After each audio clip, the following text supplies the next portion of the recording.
In the sentence, there are birds on the tree, the preposition on is used to indicate location or position. In this context, on is used to mean perched on or sitting on, emphasizing that the birds are resting or located on the surface of the tree, such as its branches or leaves.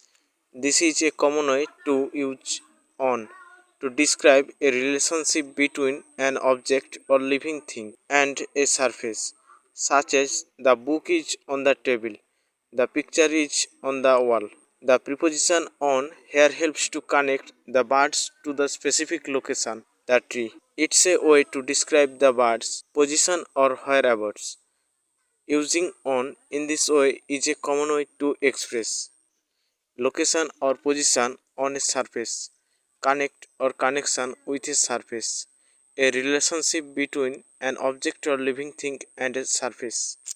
Note that on can also imply a sense of superposition. One thing is above another. Support, the birds are supported by the tree. Proximity, the birds are close to the tree. In this case, on suggests that the birds are physically present on the tree, either perched or resting.